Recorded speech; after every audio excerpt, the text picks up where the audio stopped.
전산응용 기계제도 기능사 필기 출제 기준부터 살펴봅니다. 필기 시험은 총 60문항이 출제가 되고요. 60문항이 출제되는데 기계 재료 및 요소에서 15문항, 그리고 기계 가공 안전관리에서 10문항, 기계제도 CAD 일반 이론에서 35문항 이렇게 출제가 됩니다. 60점이 합격 기준이니까 36문항 이상을 정답을 맞히면 합격하는 게 되겠습니다. 물론 시험은 CBT로 치러집니다. 컴퓨터 베이스로 치러진다는 얘기죠. 그래서 출제 문항 수가 가장 많은 기계제도 CAD 일반 이론부터 이론 강의를 시작하겠습니다.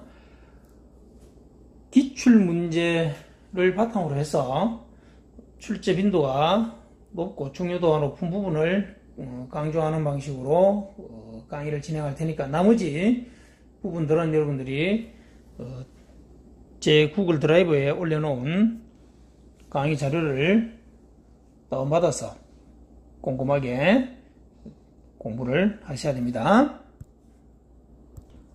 강의 자료 다운로드 받는 방법 설명드립니다. 제 구글 드라이브에 들어가셔서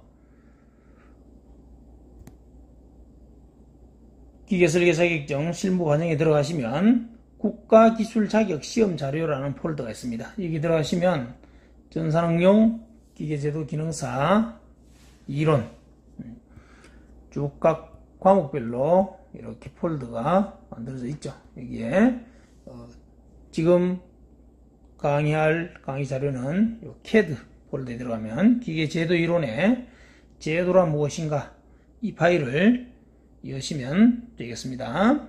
이 파일을 다운로드 받으셔가지고 제 강의를 들어주시면 되겠습니다. 자, 제도란 무엇인가? 제도의 기본부터 살펴보도록 합니다. 자, 설계와 제도의 구별에 대해서 설계와 제도를 구분하는 것에 대해서 가끔 시험이 나오는데, 설계는 제도의 상위 개념이죠.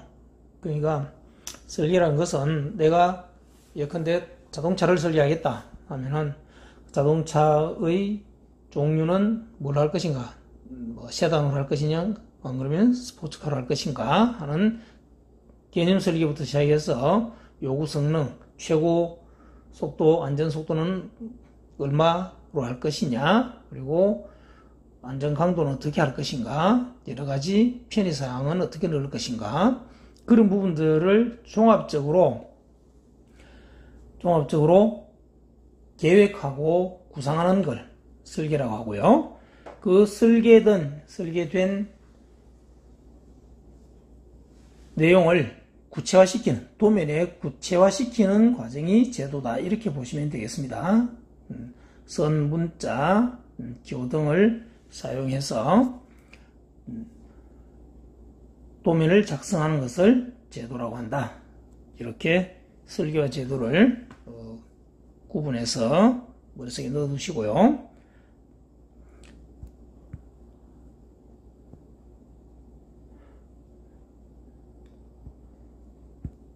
다음, 제도의 기능 세 가지, 정보의 생성, 전달, 보존, 이 세 가지도 시험에 자주 나옵니다. 정보 제도의 3대 기능 잘 익혀두기 바랍니다. 그 다음, 도면의 종류인데요. 도면의 종류는 사용 목적에 따른 분류하고 내용에 따른 분류가 있는데, 사용 목적은 말 그대로 그 도면을 만드는 목적이죠. 그래서 제작도라고 하면은 설계한 제품을 제작할 때 용이하도록 제작에 관한 정보를 담은 도면이 제작도고, 견적도는 주문을 하기 위해서 주문할 사람에게 설명하기 위한 도면이 견적도다. 이렇게 보시면 되겠습니다. 주로 우리가 도면을 분류할 때 많이 쓰는 것은 내용에 따른 분류입니다. 내용에 따라서 도면에 무엇을 담고 있느냐에 따라서 분류하는 것인데요. 조립도는 제품의 전체적인 조립 상태를 나타내는 도면이고, 부품도는 각 부품을 상세하게 나타내는 도면, 부품도. 그다음 공정도는 제품 제조 과정의 전체적인 프로세스를 나타내는 게 공정도고요. 전기회로도는 전기회로의 접속 관계를 표시하는 것. 전자회로는 마찬가지로 전자회로의 상호간 회로 배치를 나타내는 게 전자회로다, 이렇게 볼 수 있겠습니다. 자, 내용에 따른 분류가 우리가 주로 많이 사용하는 거니까 내용에 따른 분류를 잘 익혀두기 바랍니다. 시험에 이렇게 나오죠. 다음 도면의 분류 방법 중 다른 하나는 이런 식으로. 예컨대 이런 식으로 나오겠죠.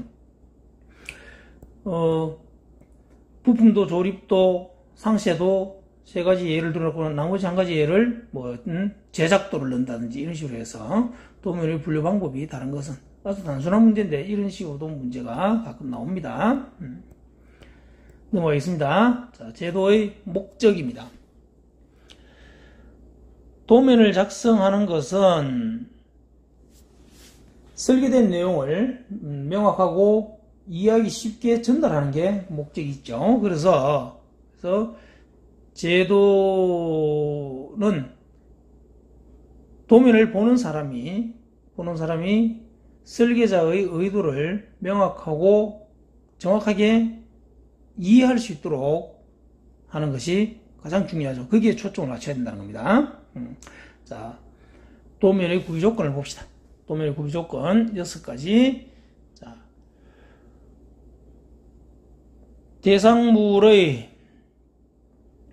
모양, 자세, 위치, 크기, 에 대한 정보들이 정확하게 들어가줘야 되고요. 그리고 필요에 따라서는 표면 상태, 거칠 길이를 어떤 식으로 할 것인가, 재료는 뭘 사용할 것인가, 가공은 어떤 방법으로 할 것인가, 이 부분에 대해서도 지시가 되어야 된다는 거죠. 그 다음에 도면은 무엇보다도 명확하고 이해하기 쉬운 방법으로 표현돼야 되죠. 나만 아는 방식으로 해서는 안 된다는 거죠. 세 번째 얘기가 그 얘기입니다. 명확한 뜻을 가지도록 작성이 돼야 되고, 그리고 종합성과 보편성을 가진다. 그다음 5번째는 국제성을 가져야 된다.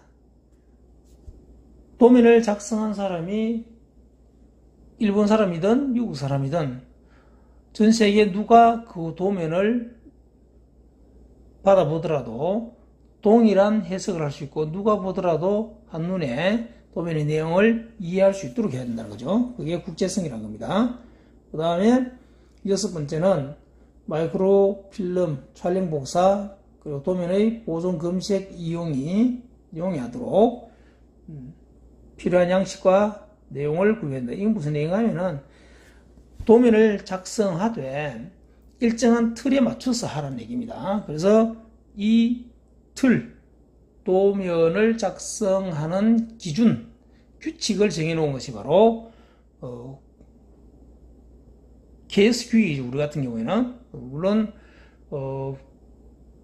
국제적인 표준을 정하는 것은 국제표준화기구 ISO가 있죠. 그 ISO에서 정해놓은 규범을 토대로 해서 우리 실정에 맞게끔 규격을 만들어 사용한다는 겁니다. 다음 페이지에 나옵니다. 표준 규격입니다. 표준 규격에서는 각 국가별 산업 표준 규격 약호, 약자를 묻는 문제가 많이 나옵니다. 그래서 전 세계적인 국제적인 표준을 나타내는 표준을 제정하는 기구는 ISO죠. ISO. 그 다음 우리나라 같은 경우에는 KS입니다. 그렇죠? KS. 다음으로, 자, 주요 국가들, 영국, 독일, 미국, 프랑스, 일본, 이 정도는 외워두는 게 필요하겠죠. 영국 같은 경우에는, 브리티시 스탠다드에서 BS를 나타내고, 독일은 도이체 인스티튜트 피어 노르몽 그래가지고 D로 표시한다는 거. 미국은 안 쓰고요. 그리고 프랑스는 NF입니다. NF. 그리고 일본 공업규격은 JIS로 나타낸다는 거. 요것 정도는 우리가 기억해 둘 필요가 있습니다. 이거는 시험에 자주 나오니까, 자주 나오는 요 주요 국가들은 약호를 잘 외워두기 바랍니다. 자, KS로 넘어왔어요. KS의 부분별 기호인데, 자, KSA에서는 기본 통칙입니다. KSA는 통칙이고, KSA는 통칙이라고 합니다. 우리가 이걸 제도 전체에 대한 산업규격 전체에 대한 통칙 기본을 나타내는 KSA이고, B는 기계, C는 전기, D는 금속. 이 정도까지는 우리가 머릿속에 넣어둬야 된다는 거예요. KSB, 물론 우리는 KSB를 주로 다루지만 기출문제를 보면은 KSC 전기에 관한 규정은 어디에서 규제하고 있는가, 이런 식으로 나온다는 얘기예요. 자, 그 다음 KSB로 다시 넘어와서 KSB로 들어와서 그러면은 KSB 0001은 기계제도에 대한 규제를 하고 있고, 0002는 기어제도, 이런 식으로 가는데 전체적으로 다 할 필요는 없고, KSB 0001은 기계제도다, 이 정도까지는 기억해 둘 필요가 있겠죠. 자, 도면의 크기와 척도입니다. 자, 기계제도에서 사용하는 도면의 크기는 주로 A열 사이즈를 사용합니다. 우리가 일반적으로 업무상 사용하는 용지의 크기는 A 계열과 B 계열로 크게 나뉘는데, B 계열은 A 계열보다 면적이 2배인 걸 씁니다. 그래서 A4보다 B4는 면적이 2배가 되는 거죠. 그런 식으로 해서 만들어 쓰고 있는데, 제도에서 사용하는 것은 주로 A열 사이즈를 사용한다는 거 기억하시기 바랍니다. 그래서 도면의 크기와 관련해서는 사이즈, 가로 세로 사이즈를 묻는 문제가 심심찮게 나옵니다. 자, 원리는 이렇습니다. 원리는, 자, 가로 세로, 가로 길이 곱하기 세로를 하면은 그 면적이 1제곱미터 있는 게 A0입니다. A0. A0를 절반으로 딱 접으면은 A1이 되고, 그걸 다시 접으면 A2, 다시 접으면 A3, 이런 식으로 가는 거예요. 자, 그래서 여기에 설명이 그렇게 되어 있죠. A0의 넓이는 1제곱미터이고, 가로 곱하기 세로를 하면은 1제곱미터이고, 그래서 A0의 크기가 얼마인가 하면은 841 곱하기 11895가 나옵니다. 여러분들 계산기로 계산을 해보시면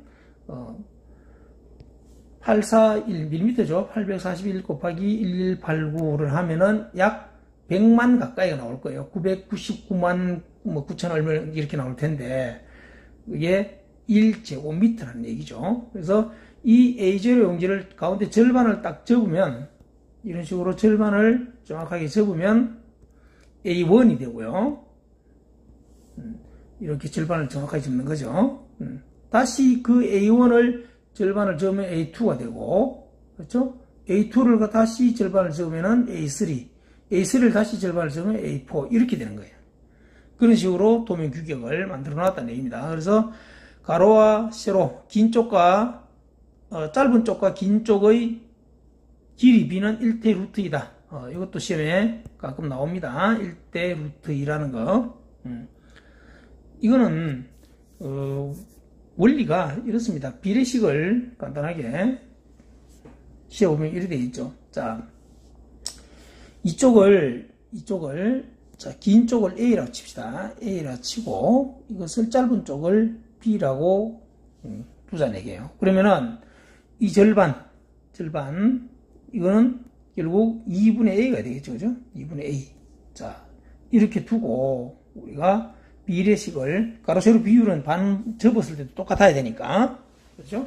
그래서 이렇게 할 수 있겠죠. B 대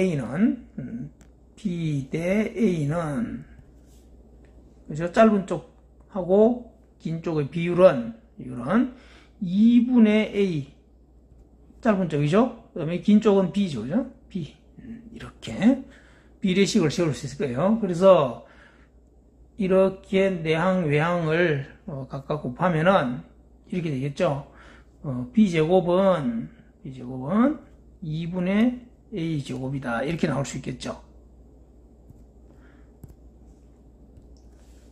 다시 자, B제곱은 2분의 A제곱이 되니까 양쪽에 2를 곱해주면 분모가 없어지겠죠. 2B의 제곱은 A제곱이다. 루트를 각각 이렇게 씌우면은 루트 2B는 A다. 이렇게 되죠. 그래서 가로 세로 B는 1대 루트 2가 나오는 거예요. 그렇죠? B의 루트 2배가 A다. 짧은 쪽하고 긴 쪽의 길이비는 1대 루트 2. 이렇게 나오는 겁니다. 자, 오늘 참고로 알아두시고요. 그래서 우리가 자, 도면의 크기를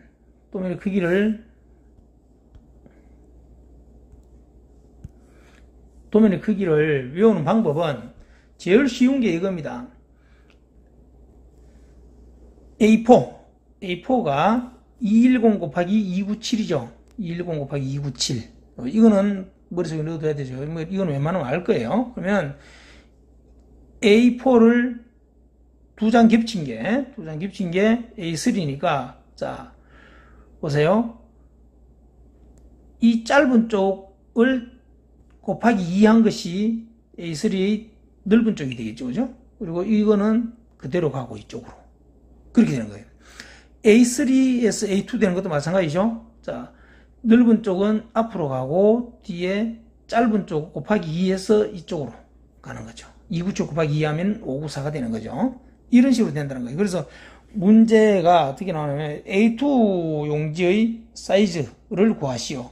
사이즈를 맞는 것은 A2 용지의 크기로 맞는 것은 이런 식으로 문제가 나온다는 거예요. A4 용지의 크기만 알고 있으면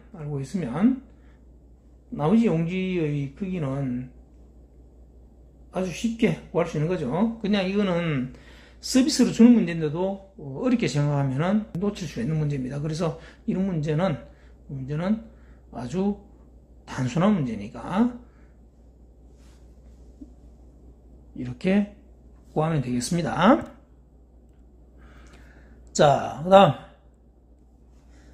도면의 구비 양식인데, 자, 도면의 4대 필수 기재 요소가 있습니다. 자, 보시면 윤곽선, 표제란, 부품란, 중심마크. 이거는 반드시 표시되는 이 네 가지는. 그래서 도면의 필수 기재 요소가 아닌 것은 이런 식으로 문제가 나온다는 얘기예요. 자, 윤곽선은 도면이 그려지는 영역, 도면을 작성할 영역의 한계를 나타낸 거예요. 그래서 도면 전체의 테두리에서 안쪽으로 일정 부분 옵셋을 해가지고 일정 부분 간격을 띄워서 굵은 실선으로, 아주 굵은 실선으로 표시하는 게 윤곽선이다. 이렇게 보시면 되고요. 자, 그 다음 페이지에 보면은 4대 기재 요소 필수, 도면의 필수 표기사항. 자, 나오죠.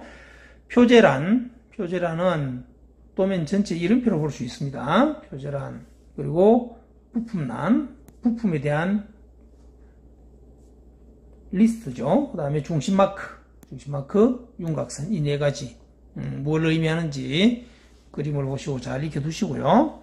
그 다음에 그 밖에 선택적 지시사항은 재단 마크, 구역 표시, 방향 마크, 비교 눈금이 있는데 이게 뭘 의미하는지는 앞 페이지에 표시가 되어 있습니다. 설명이 되어 있습니다. 그래서 비교 눈금은 말하자면 도면의 스케일, 도면에 눈금자를 둬놨다 이렇게 보시면 됩니다. 그래서 확대 복사할 때 편리하도록 비교 눈금을 넣어가지고 이 눈금을 가지고 도면에 그려진 부품의 실제 크기를 가늠할 수 있도록 해준다 이 얘기예요. 그 다음에 도면의 구역은 자, 도면의 특정 부분의 위치를 지시할 때 나타내는 것, 도면의 구역 표시입니다. 그래서 가로 세로로 이렇게 눈금 표시를 해두는데 지금 보시면 이 얘기죠. 가로는 1, 2, 3, 4 숫자로 표기하고 세로 눈금은 A, B, C, D 이런 식으로 알파벳으로 해놓으면은 자 이렇게 얘기할 수 있죠. 같은 도면을 두고 자 멀리 떨어져 있는 사람하고 도면의 특정 부분 자 예, 근데 이 부분이란 말이죠. 이 부분의 어떤 부품에 대해서 얘기하고자 할 때, 도면에 대해서 얘기하고자 할 때, 자, ED죠. EB네. 자, 이 부분에 대해서 얘기할 때, B2. 이런 식으로 얘기하면 되겠죠. 세로는 B, 가로는 2니까, B2 구역, 여기를 같이 한번 봅시다. 그 부분에 대해서, 그 부분의 어떤 부분이, 수정이 필요하다. 혹은 의문이 있다. 뭐 이런 식으로 얘기할 수 있겠죠. 그래서 구역 표시는 쉽게 말하면 좌표계를 주는 거죠. 좌표 도면상에 좌표를 부여하는 거다. 이렇게 이해하시면 되겠습니다. 재단 마크 이것은 복사하고 나서 자를 때 참고로 자를 때 기준으로 삼기 위해서 하는 게 재단 마크고요. 방향 마크는 도면의 방향을 지시하는 마크입니다.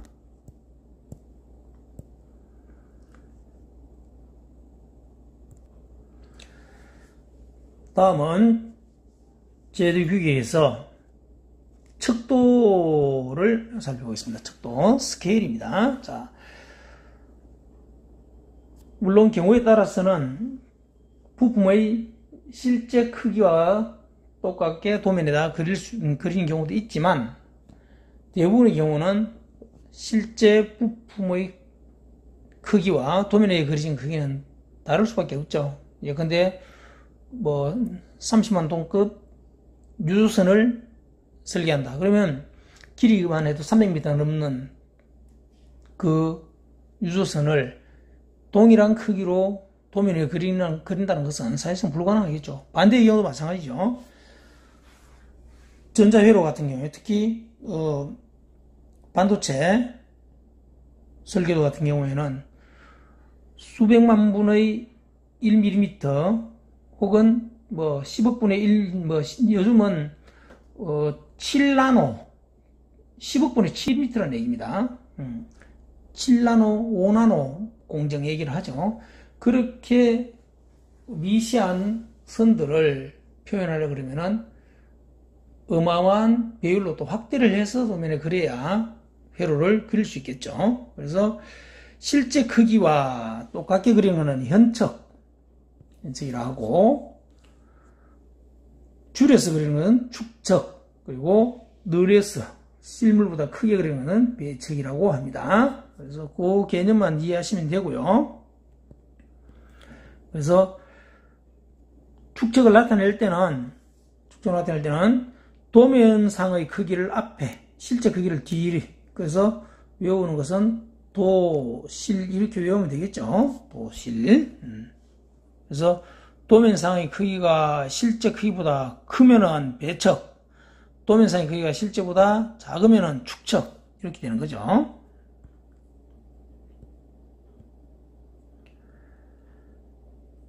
자, 넘어갑니다. 자, 선과 문자 제도에서 가장 기본이 되는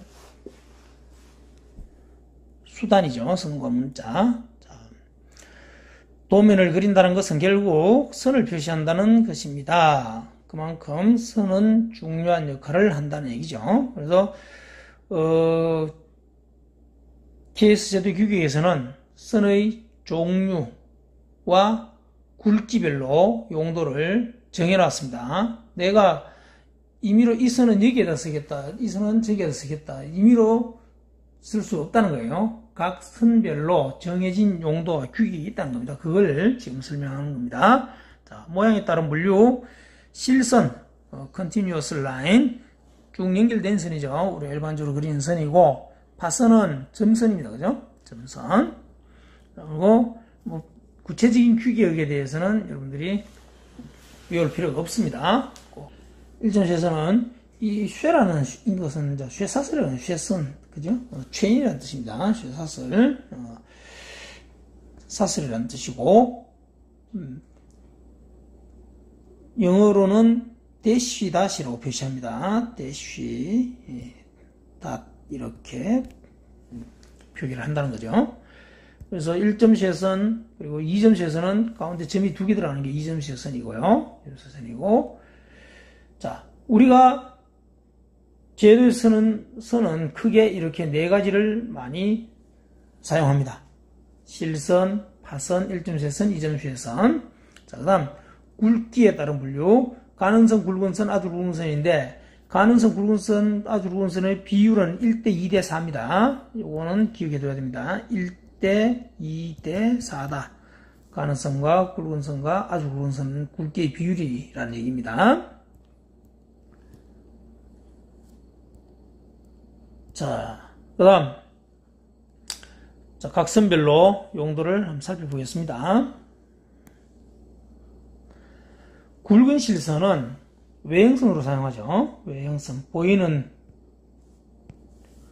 부분 바깥에서 봤을 때 드러나 있는 외형을 표시할 때 사용하는 굵은 실선이고, 가는 실선은 치수선, 치수호요선, 지지선, 중심선, 해칭, 해칭에도 가는 실선을 씁니다. 해칭. 그 다음 파선. 파선은 주 용도가 수문선이죠. 수문선. 히든 라인이라고 합니다. 히든. 점선, 파선 같은 얘기죠. 그 다음 이제 가는 1점 쉐선은 중심선과 기준선 용도로 주로 많이 쓰고요. 가는 2점 쉐선의 용도는 가상선이다. 가는 2점 쉐선 관련해서 문제가 출제 빈도가 좀 높은 편입니다. 자, 해칭선, 가는 실선, 지금 위에 하고 따로 분리해서 설명해 놨지만 같은 얘기입니다. 가는 실선으로 씁니다. 해칭. 규칙적인 빗줄선, 해칭.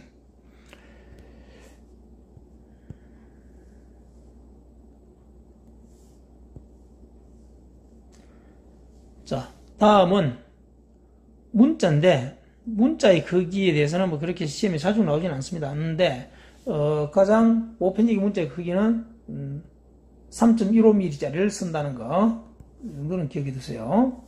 3.15mm짜리 를 사용한다.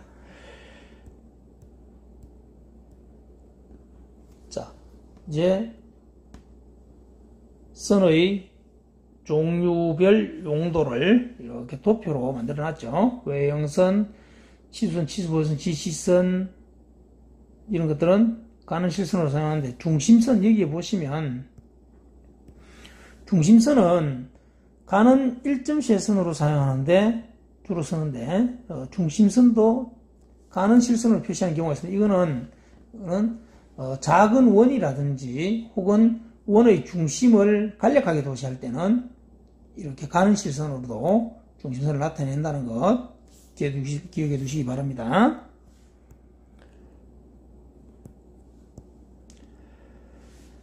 쭉 가서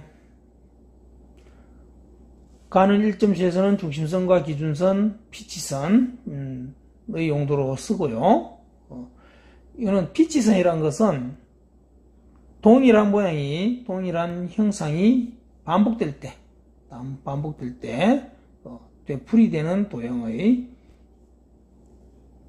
간격을 표시할 때 피치선을 선다는 거 기억해 두시고, 굵은 일점슈에선이 나오는데 특수 지정선으로 나옵니다. 그렇죠? 특수한 가공을 요하는 부위라든지 혹은 뭐 열처리, 부분적으로 열처리나 도색을 해야 될 부분을 지시할 때 사용하는 게 굵은 일점슈였습니다. 이것도 출제 빈도가 높은 편이니까 잘 기억해 두시기 바랍니다. 그리고 가는 2점슈에서는 가상선으로 주로 사용됩니다. 그래서 옆에 나와 있는 용도들 꼼꼼하게 읽어보시고요. 파단선은 이런 식으로 가는 실선으로 그린다는 거. 불규칙한 파단 단면을 나타낼 때 파단선, 가는 실선으로 나타나는 거. 그리고 절단선, 단면도에서 절단 부위를 도시하는 선 같은 경우에는 가는 일점시선으로 그리되, 자, 이게 중요합니다. 시작 부분, 끝 부분하고 시작 부분, 그리고 방향이 변하는 부위, 이런 부위죠. 이런 부위 굵게 도시를 해야 됩니다. 굵은 선으로 도시를 해줘야 된다는 거예요. 양끝하고 끝 부분하고 이 부분을 하면은 시작과 끝 부분, 그리고 방향이 바뀌는 부위를 굵은 선으로 표시한다는 거 잘 기억하시기 바랍니다. 자, 특수용도선, 가는 실선이 때로는 특수한 용도로 사용되기도 하는데, 외형선 또는 숨은선의 연장을 표시할 때 연장선을 가는 실선으로 사용하고, 평면이란 것을 도시할 때 가는 실선 쓰고, 위치를 명시할 때 또 가는 실선을 사용합니다. 자, 그리고 아주 굵은 실선은 얇은 부분 단면을 나타낼 때, 판재 같은 경우죠. 판재 같은 경우 단면을 나타낼 때는 해칭을 할 수 없으니까 아주 굵은 실선을 사용한다는 거 기억하시기 바랍니다.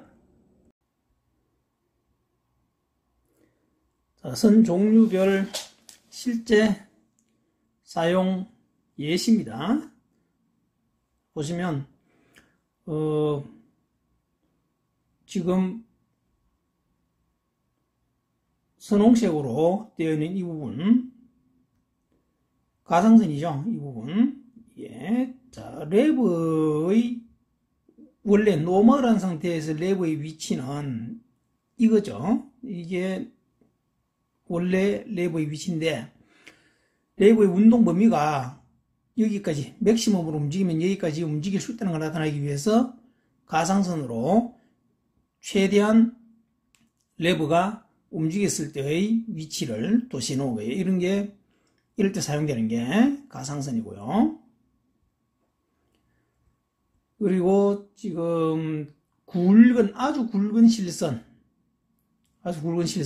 같은 경우에 지금 11.1 이렇게 되어 있는데, 여기 보시면 아주 굵은 실선, 얇은 부분의 단면 도시를 명시할 때, 제가 방금 설명한 부분이죠. 탱크입니다. 그렇죠? 탱크인데, 탱크는 판재로 이루어져 있기 때문에 탱크를 지금 단면 해놓은 거예요. 단면 도시를 해놓은데, 탱크의 단면을, 판재로 되어 단면을 이런 식으로 아주 굵은 실선으로 도시해 넣어가지고, 이건 잘라서 단면으로 도시한 거구나를 나타내 주는 거죠. 자, 그리고 지금 이 부분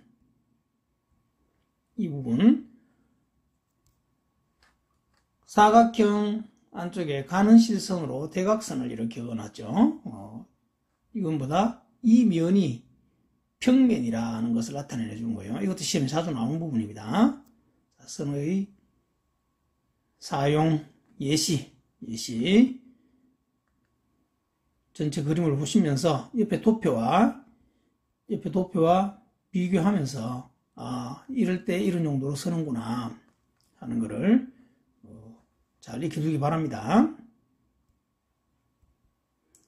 자, 요약입니다. 전체 요약. 선에 관한. 자, 용도에 따른 선의 분류. 외형선은 물체의 보이는 바깥 부분을 나타낸다. 보이는 부분. 굵은 실선이다. 숨은 선은 보이지 않는 부분. 외형선이 돼 바깥에서 바로 보이지 않는 선, 뒤쪽에 숨어 있는 선이다. 그리고 중심선은 도형의 중심을 표시할 때 치수선, 치수보유선, 가상선, 파단선 전부 가는 실선으로 사용하고 해칭선까지, 물론 지선도 가는 실선으로 사용하죠.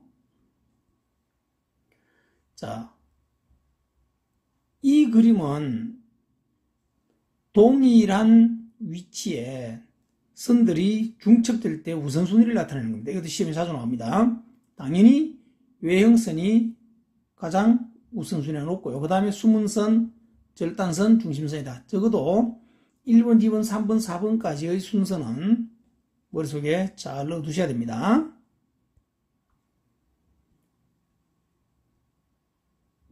자, 여기까지 선에 대해서 살펴봤습니다.